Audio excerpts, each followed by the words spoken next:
Unit 8. Planning for effective teaching. Unit Introduction. Let alone for teaching, which is a very valuable and decisive practice, planning is mandatory for any kinds, large or small scale of practices. Though it is informal and automatic, you have to plan, even to speak out sentences in any stage. Effective teachers are good at planning their instruction well ahead of their teaching time. They also evaluate the lessons after teaching and use the results as an input for future planning. This chapter aims to introduce trainees to the fundamental knowledge and skills required for effective instructional planning. The chapter tries to discuss the meanings and major components of effective instructional planning at different levels. Planning at different levels of instruction shares similar features and can be seen from the broader perspective of curriculum development processes. Hence, major components like instructional objectives and selection and organization of contents and learning experiences are broadly discussed as foundations for specific planning activities. Some practical tips on the design and preparation of lesson plans are also included.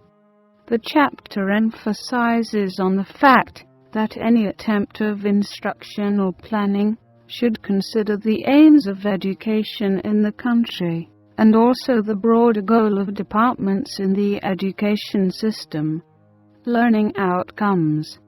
Upon completion of the unit, the trainee will be able to prepare chemistry lesson plans, understand the stages of instructional planning, understand the main didactic elements in their everyday class activity in chemistry classes, recognize the Blooms Taxonomy and their levels in chemistry instruction planning, identify different action verbs to be used while planning lessons in chemistry, assess students' achievement of objectives stated at different time for teaching chemistry. Section 8.1. Planning of instruction in chemistry. In order to get clear picture about planning in chemistry, first someone has to be cleared for the basic and general concepts in planning, and then it is possible to make interconnections between the general principles and the content-task organizations in chemistry. The what and why of instructional planning. Activity 8.1. Define instructional planning in your own words, and compare your definition with the definitions given below by scholars in the area. Instructional planning is the process by which teachers decide how best to select and organize a learning experience to maximize both teachers' and students' achievement and satisfaction. In other words, before the actual teaching starts, teachers consider both what to teach and how to teach it, so that teaching and learning are worthwhile for all. Some others also emphasize the importance of involving students in the preparations and decisions about instructional planning. Research is conducted on the importance of instructional planning, have revealed the following. Planning leads to shared understanding of instructional goals or objectives and subsequently enhances students' performance. Planning processes initiated by teachers can give both students and teachers a sense of direction and help students become aware of the goals that are implicit in the learning activities offered to them. It produces a smoothly running classroom with fewer discipline problems and fewer interruptions. It gives teachers greater confidence, security, and enthusiasm for what and how they are teaching, and encourages the use of variety and creativity. It benefits students by helping teachers take their diversity into account. In general, planning benefits both the teacher and students, because the result is better integration of teaching alternatives and learning activities, better use of time, reduction of uncertainty, better motivation for and involvement in learning, and thereby greater achievement and satisfaction. In short, it works for the better interconnections within the elements of the classroom, for example, students, contents, teachers, instructional media, etc. Instructional planning in chemistry is critically important because chemistry has variety in content, theoretical as well as practical contents, and in equipments and chemicals. In order to handle these variations smoothly in the classroom, chemistry teachers need to think and plan ahead. In other words, teachers have to be acquainted with the equipments and chemicals needed to the lesson. This is because it is very difficult to play with chemicals and laboratory equipments without pre-preparation and pre-exposure for them and their safeties. Types of planning. Activity 8.2. Mention the major types of planning and discuss their differences. Like that of any teaching learning activities, instructional planning also derived from the two broad categories of learning theories, behaviorism and constructivism. The instructional planning derived from behaviorism is referred as product approach planning, and from constructivism process approach. Product approach planning is characterized as rigid, detail, specific, predetermined, non-spontaneous and highly focused to the product with whatever processes. As a result, though there might be certain problems in the teaching-learning processes which possibly demand a change on the instructional planning, no considerations are entertained, rather efforts are exerted to actualize the plan at any cost, even to the extent students' learning might be affected negatively. Process approach planning is characterized as flexible, spontaneous, tentative, general, and less predetermined, and give attentions to the process.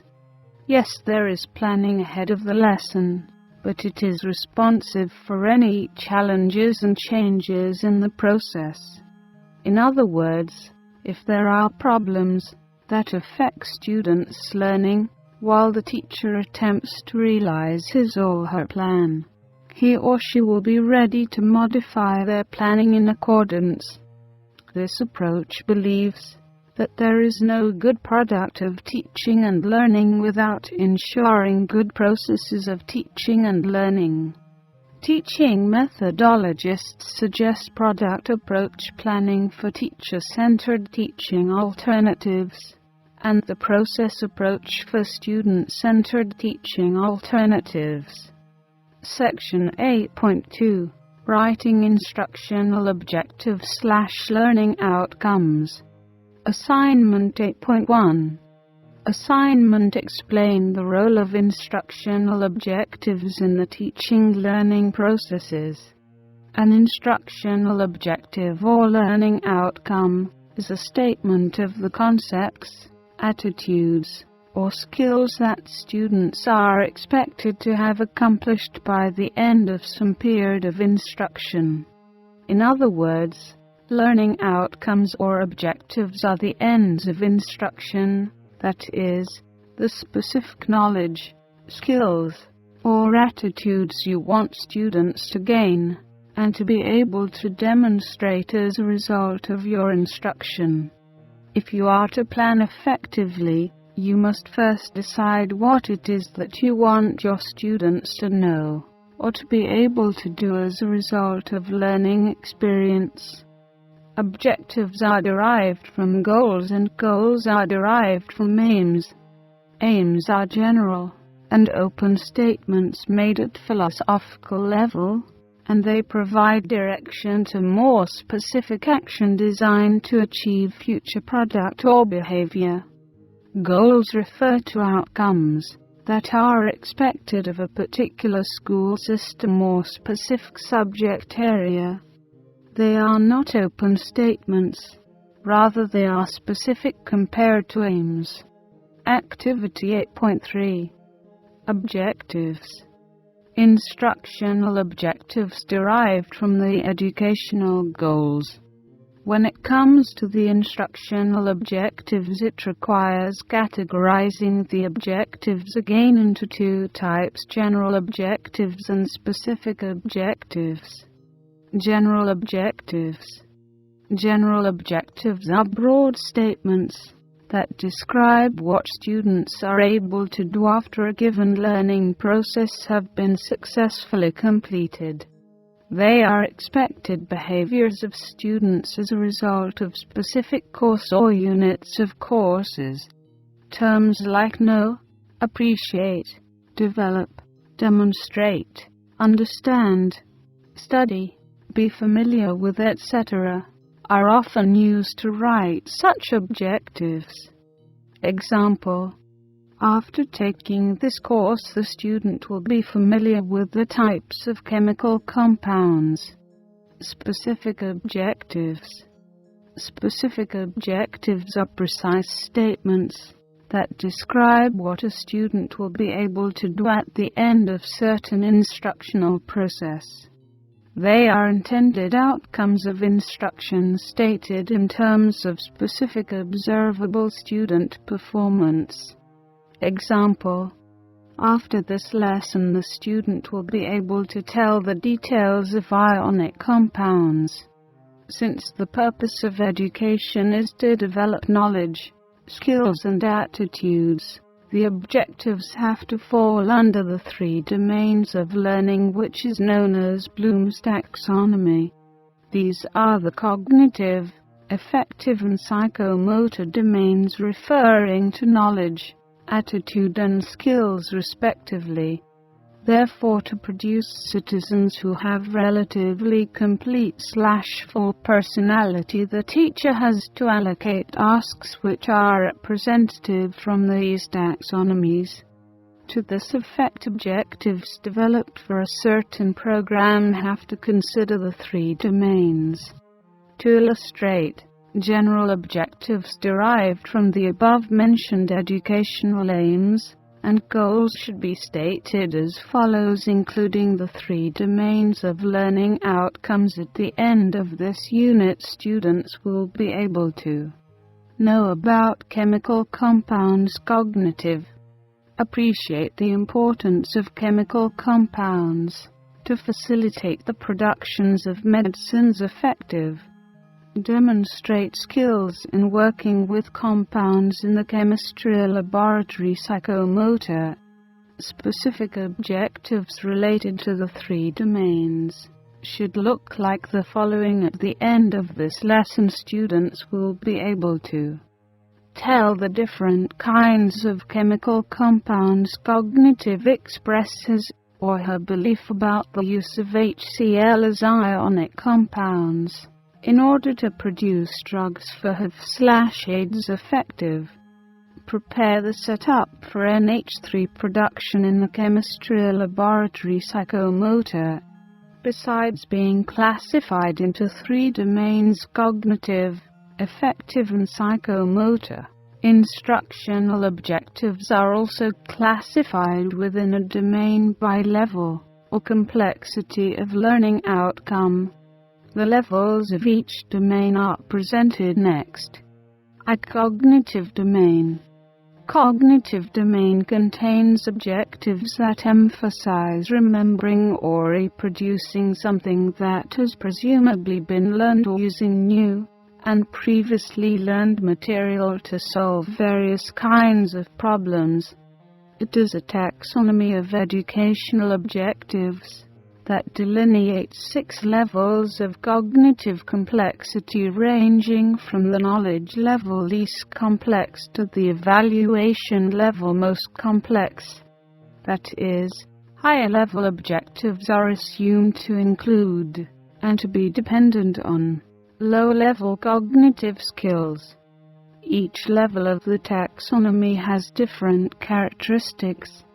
Each of these is described in the following sections with examples of action verbs representing the different levels. Knowledge.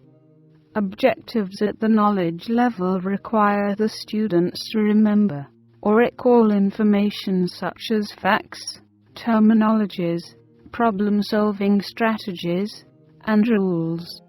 Some action verbs that describe learning outcomes at the knowledge level are define, recall, match, identify, outline, list, describe, recite, label, state. Example: the student will describe the 3 types of compounds without error. Comprehension. Objectives at this level require some level of understanding. Students understand and can explain knowledge in their own words, see connections or relationships among parts of something, or draw conclusions or consequences from information inference. Some action verbs that describe learning outcomes at the comprehension level are convert, estimate, summarize, defend, explain, distinguish, extend, paraphrase, discriminate, generalize, predict, infer. Example: by the end of the lesson, the student will summarize the main events in non-metallic compounds with grammatically correct English. Application. Objectives written at this level require the student to use previously acquired information in a setting other than the one in which it was learned. Application objectives differ from comprehension objectives in that application requires the presentation of a problem in a different and often applied context.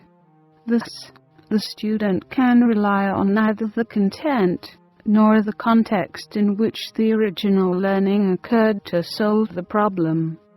Some action verbs that describe learning outcomes at the application level are change, modify, relate, compute, operate, solve, demonstrate, organize, transfer, develop, prepare, use. Example: given chemical compounds in the class, the student will assign them to the 3 kinds of compounds with 85% accuracy. Analysis. Objectives written at the analysis level require the student to break down complex concepts or information into simpler, related parts. They can also identify logical errors, e.g., point out a contradiction or an erroneous inference, or to differentiate among facts, opinions, assumptions, hypotheses, and conclusions.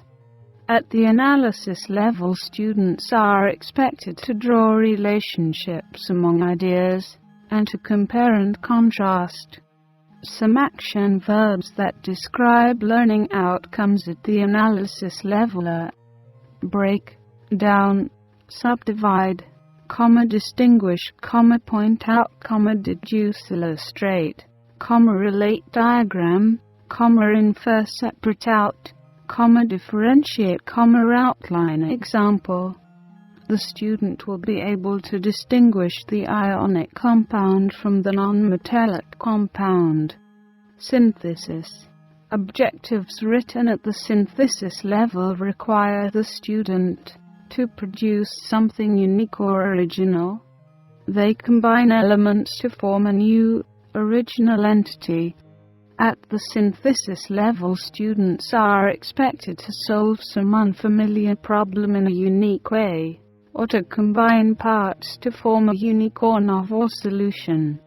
Some action verbs that describe learning outcomes at the synthesis level are categorize, compose, create, devise, formulate, predict, compile, hypothesize, design, produce. Example: the student will create the ionic compound from the reactions of two non-metallic compounds with 80% perfection. Evaluation. Objectives written at this level require the student to form judgments and make decisions about the value or worth of methods, ideas, people, or products that have a specific purpose. Students are expected to state the basis for their judgments, e.g. the external criteria or principles that were drawn upon to reach a conclusion. Some action verbs that describe learning outcomes at the evaluation level are appraise, validate, criticize, contrast, support, justify, compare, judges, defend.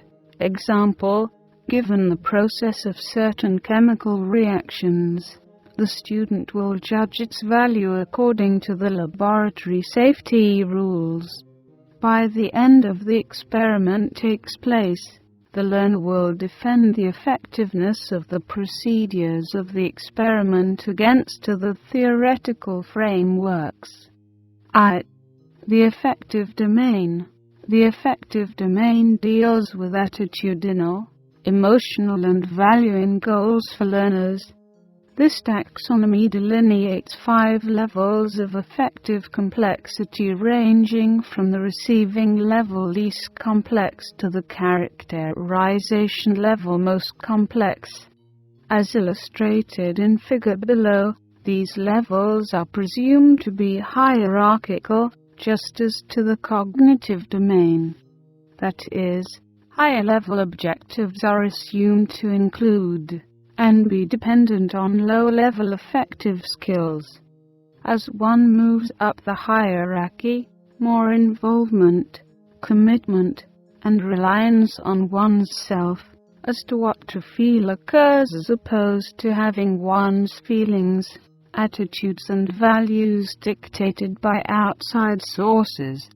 The following sections contain some examples of action verbs indicating each of the levels of the affective domain. Receiving. Objectives at the receiving level require the student to attend to, concentrate on, and receive information. Some action verbs that describe outcome at the receiving level are listen, attend, notice, look, be aware, hear, share, control, discern. Examples: the student will be able to notice about the procedures of soap production. The student will be able to listen the trends of periodic table with no concentration loses. Responding. Objectives at the responding level require the student to comply with given expectations by attending or reacting to certain stimuli. Learners respond positively to the information by actively engaging with it. In other words, students are expected to obey, participate, or respond willingly when asked or directed to do something. Some action verbs that describe outcomes at the responding level are comply, follow, discuss, practice, applaud, participate, volunteer, play, obey. Examples: the student will follow the directions given in the laboratory manual without argument. When asked to do so, the student will show an interest in Bunsen burner by manipulating it when directed to do so. Valuing. Objectives at the valuing level require the student to express an attitude or belief about the value of something. Some action verbs that describe outcomes at the valuing level are help, act, prefer, debate, express, convince, argue, organize, display. Example: the student will express an opinion about the utilization of water bath.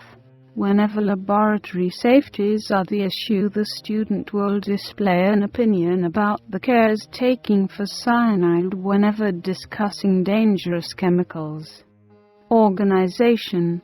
Objectives at the organization level require the learner to compare and integrate about the attitude or value they have expressed with attitudes and beliefs they hold, thus internalizing the value. Some action verbs that describe outcomes at the organization level are: select, decide, compare, define, systematize, theorize, balance, formulate, abstract. Examples: the student will be able to compare the alternative chemicals instead of cyanide to use in the chemistry laboratory. The learner considers whether the attitude or values they expressed after exposing for a redox reaction. Characterization. Objectives at the characterization level require learners act out their values. In other words, all the behavior displayed by the student will be consistent with his or her values. Some action verbs that describe outcomes at this level are: display, require, avoid, manage, resist, internalize, revise, resolve, exhibit. Examples: the student will exhibit a joyful attitude towards the ground rules of periodic table. The student will display a scientific attitude by testing hypotheses for words by chemists. The psychomotor domain. Objectives in this domain relate to learning physical skills. This taxonomy delineates 5 levels of psychomotor complexity, ranging from the imitation level least complex to the naturalization level most complex. Figure 4.3 illustrates the hierarchical arrangement of the levels of the psychomotor domain. These behaviors place primary emphasis on neuromuscular skills. As behaviors in the taxonomy move from least to most complexes, behavior changes from gross to fine motor skills. Imitation. Objectives at this level require that the student be exposed to an observable action and then overtly imitate that action, such as when an instructor demonstrates use of the microscope by placing a slide on the specimen tray. Performance at this level, however, usually lacks neuromuscular coordination, e.g., the slide may hit the slide of the tray, or be improperly aligned beneath the lens, and, therefore, the behavior is generally crude and imperfect. At this level, students are expected to observe and be able to repeat, although imperfectly, the action being visually demonstrated. Some action verbs that describe outcomes at this level are: repeat, place, align, rest on, hold, grasp, step here, follow, balance. Examples: after being shown a safe method for heating a beaker of water to boiling temperature, the student will be able to repeat the action. After being shown a freehand sketching of benzene, the student will be able to reproduce the drawing. Manipulation. Objectives at this level require the student to perform or practice selected actions from written or verbal directions, without the aid of a visual model or direct observation. As in the previous level, students are expected to complete the action from reading or listening to instructions, although the behavior may still be performed crudely and without neuromuscular coordination. Useful expressions to describe outcomes at the manipulation level are the same as at the imitation level, except that they are performed from spoken or written instructions. Examples. Based on the picture provided in the textbook, type a salutation to a prospective employer using the format shown with the diagrams about alcohol distillation setup given on the laboratory manual. Practice the setup until you reached around. Precision. Objectives at this level require the student to perform an action independent of either a visual model or a written set of directions. Proficiency in reproducing the action at this level reaches a higher level of refinement than at the previous levels. Accuracy, proportion, balance, and exactness in performance accompany the action. Students are expected to reproduce the action with control and to reduce errors to a minimum. Expressions that describe outcomes at this level include performing the behavior accurately, independently, with control, without error, proficiently, with balance. Examples. The student will be able to accurately place the setup of distillation tray and use the high power focus with proficiency as determined by the correct identification. Articulation. Objectives at this level require a student to display the coordination of a series of related acts by establishing the appropriate sequence and by performing the acts accurately, with control as well as with speed and timing. Expressions that describe outcomes at this level include performing the behaviors with harmony, coordination, speed, integration, timing, stability, confidence, smoothness, proportion. Example.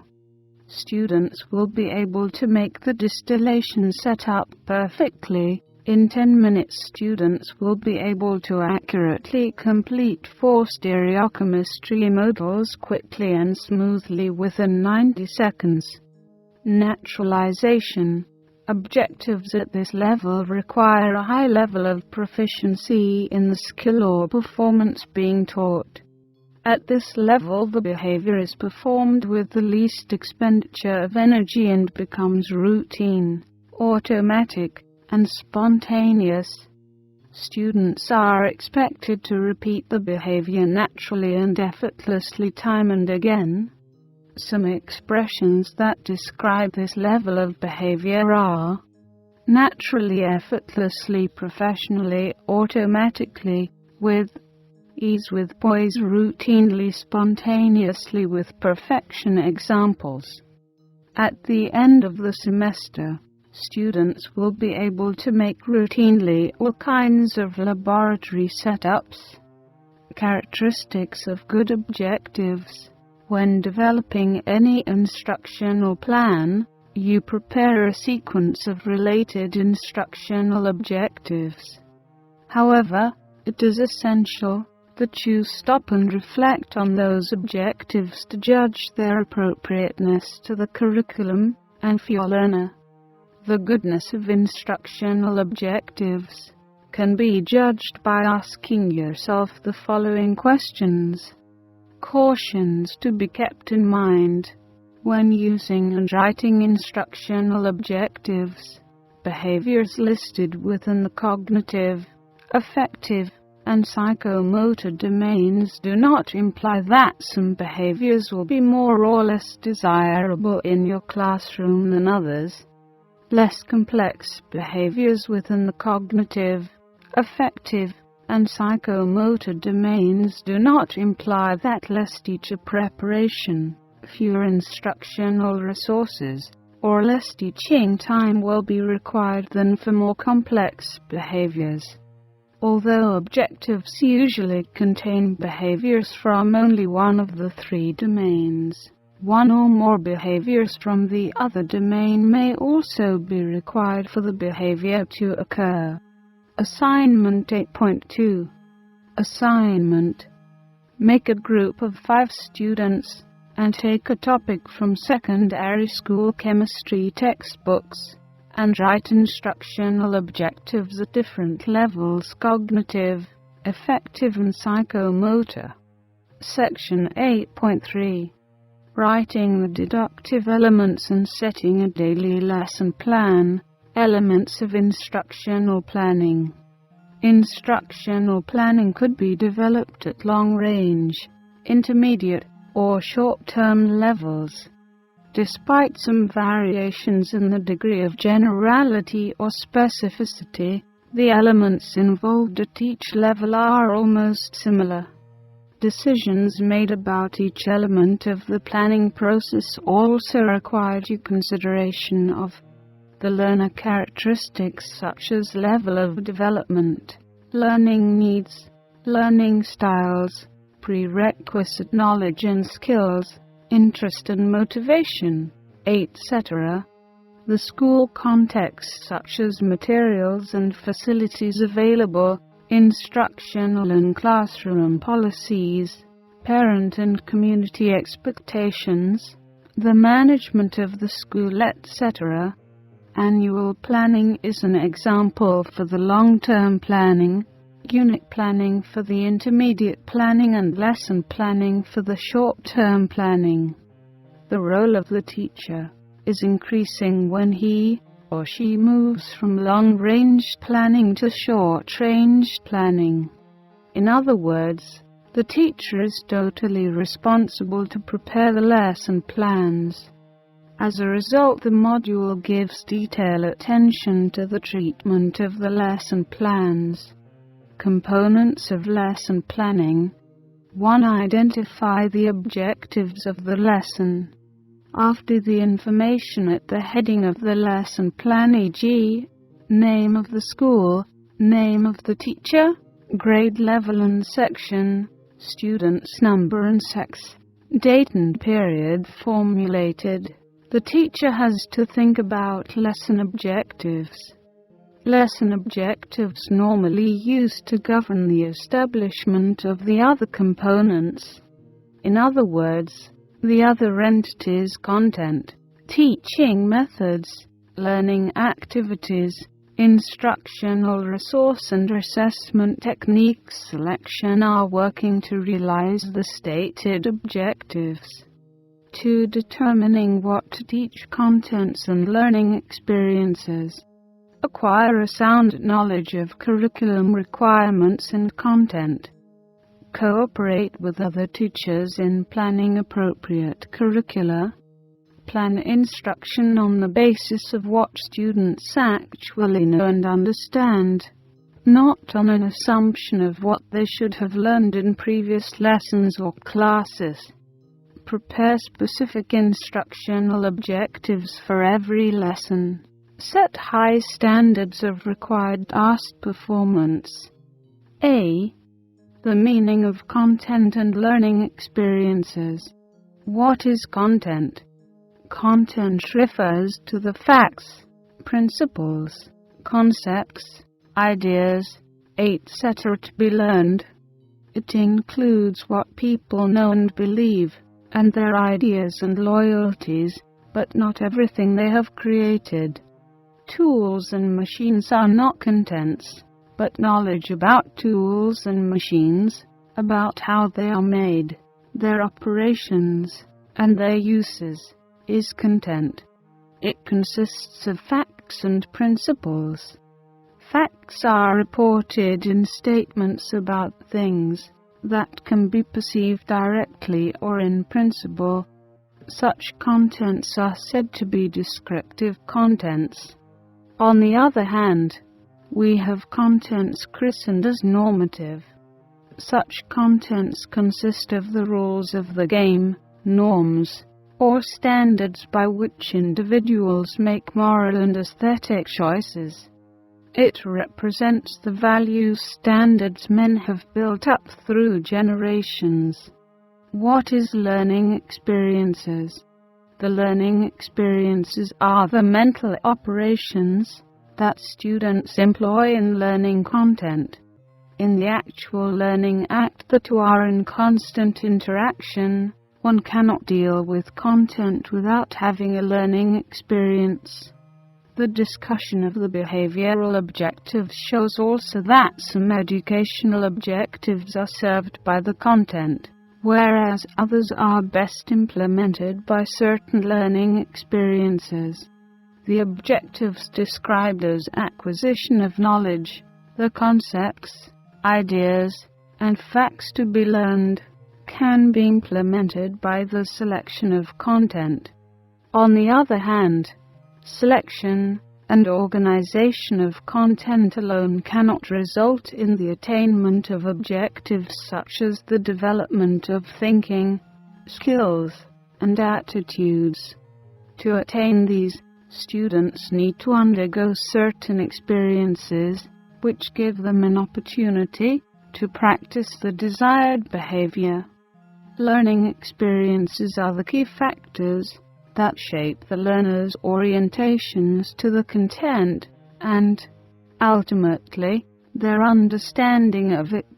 As many educators have noted it, perhaps the first important consideration in achieving a wider range of objectives is the fact that it is the learning experiences, and not the content as such, that are the means for achieving all objectives besides those of knowledge and understanding.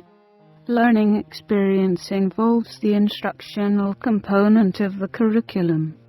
Instruction refers primarily to the human interaction between teacher and student in ways that are designed to achieve the goals of the school. Hence, one can firmly say that no curriculum, regardless of its design, can ignore content and learning experience. What educators need to remember is that, in reality, content and learning experiences do not exist apart. If students are thinking, they are usually thinking about something, some content. If they are engaged in some experience, such as reading a book, they are combining both learning experience and content. Content and learning experiences always comprise curriculum unity. Students cannot just engage in learning or in studying without experiencing some activity in some content. Likewise, students cannot deal with content without being engaged in some experience or some activity. However, as it is already mentioned above, the term learning experience is not the same as the content with which a course deals, nor the activities performed by the teacher. The term learning experience refers to the interaction between the learner and the external conditions in the environment to which he can react. Learning takes place through the active behavior of the student. It is what he or she does that he or she learns, not what the teacher does. It is possible for two students to be in the same class, and for them to be having two different experiences. Suppose that the teacher is making an explanation, and that one student is much interested in the problem, and is following the explanation mentally, seeing the connections that are made and taking from his own experience certain illustrations as the teacher goes along with the explanation. On the other hand, it is possible for the second student to be engrossed in thoughts of a forthcoming basketball game, and to be devoting his attention entirely to planning for this game. It is obvious that although the students are in the same class, they are not having the same experience. The essential means of education are the experiences provided, not the things to which the student is exposed. This definition of learning experiences involving the interaction of the student and his or her environment implies that the student is an active participant, that some features of his or her environment attract his or her attention, and it is to these that he or she reacts. In this sense, it is possible to equate learning experiences with the teaching methods being employed in teaching a topic. 3. Planning how to teach. Plan a beginning, middle and a conclusion for all lessons. The beginning should contain a review of prerequisites, or an overview of the lesson. The middle phase should involve explicit teaching of key concepts, or ideas and relevant practice activities. The concluding section should contain a summary of the key concepts or ideas that links with future lessons in the series, and an assessment of learning outcomes.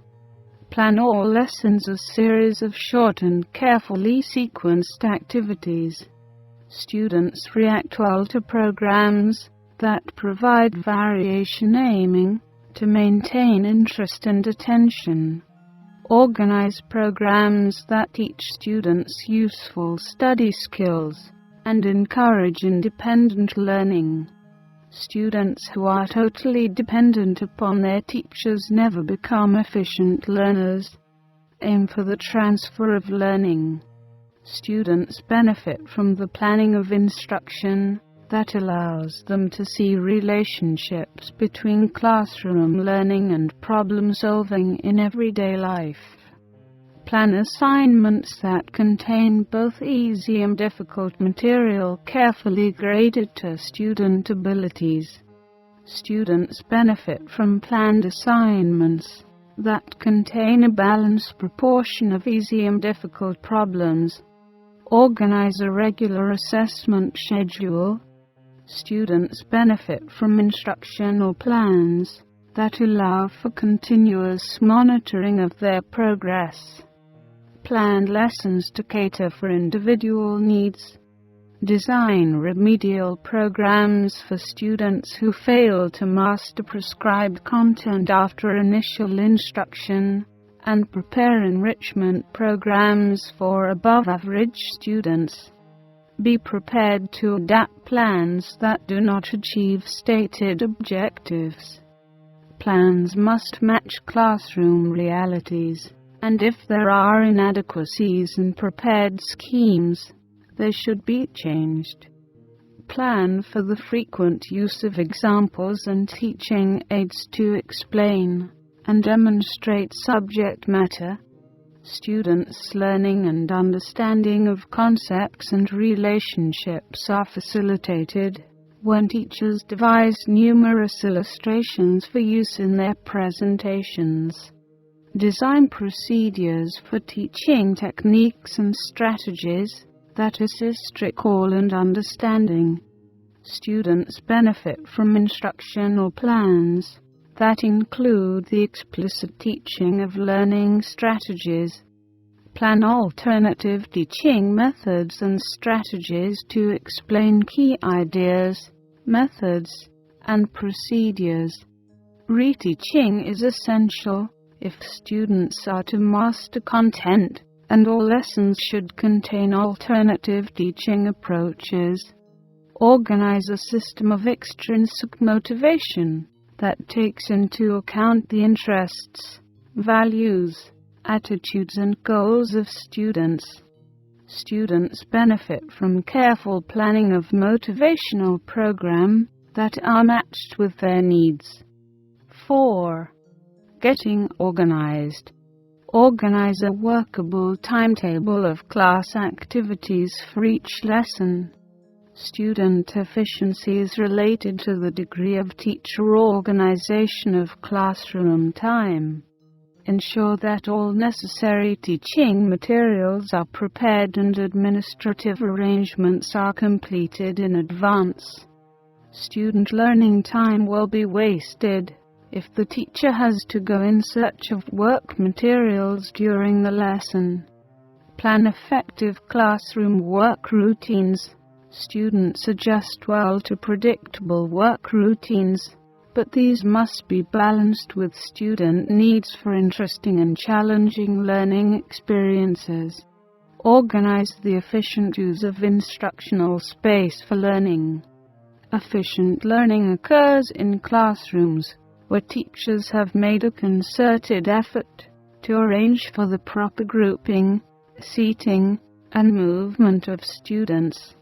The teaching methods and activities in the course let the students know whether the course involves field work, research project, lecture, discussion, etc. through its course of delivery. It is also advisable if the topics of the research, project, etc. are indicated.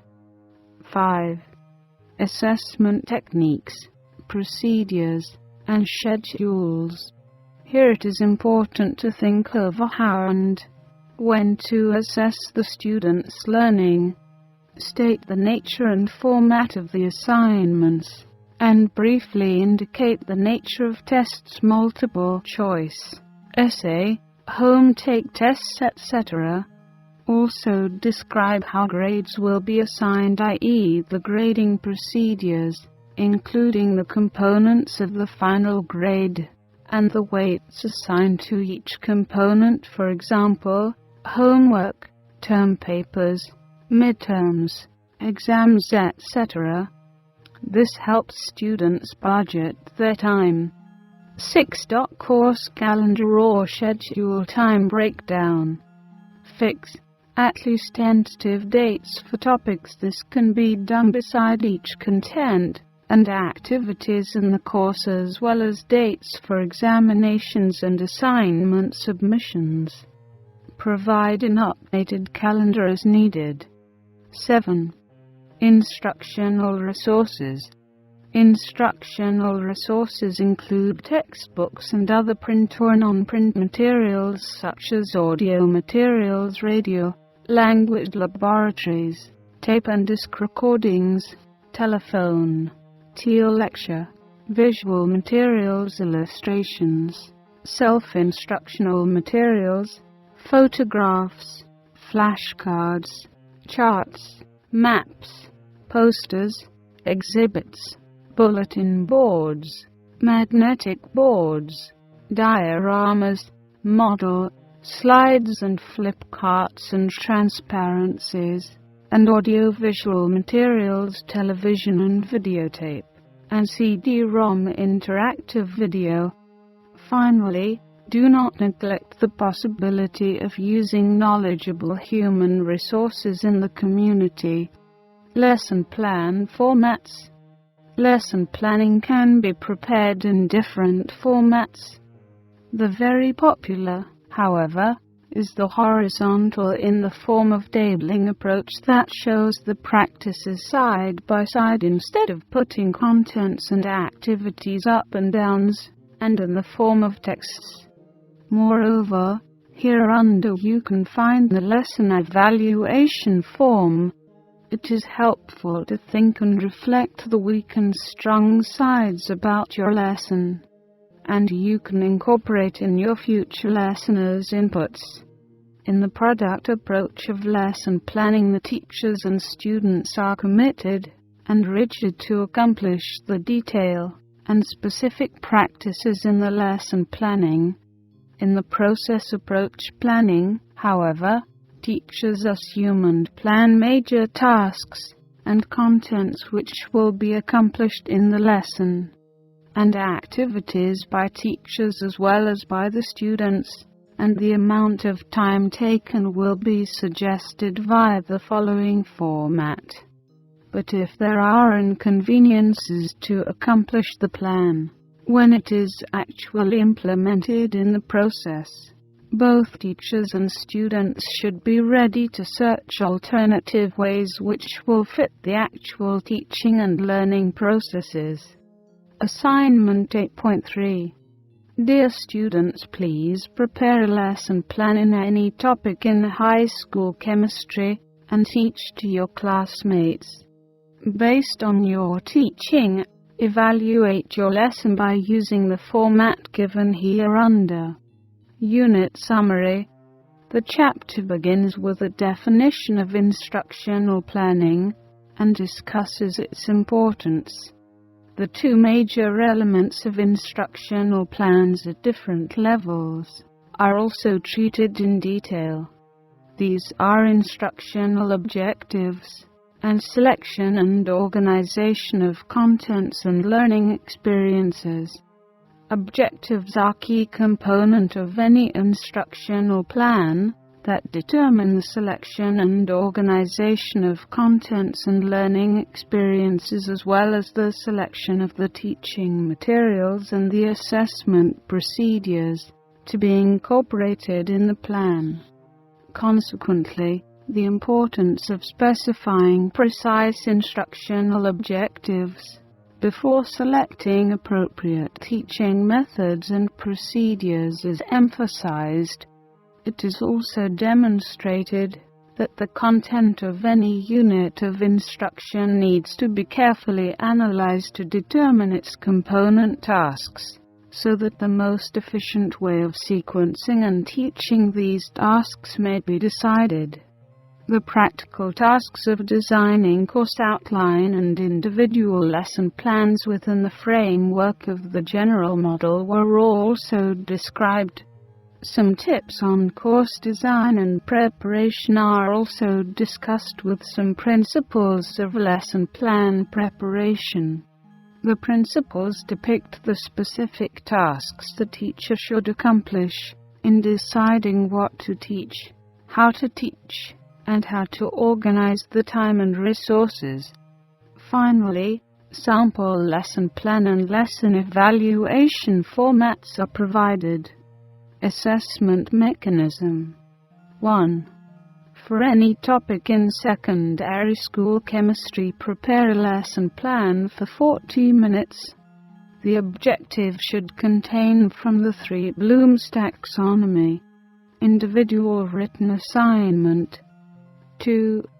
From the goals of secondary school chemistry, develop 2 general objectives, and then write at least 4 specific or lesson objectives. Written report in groups. 3.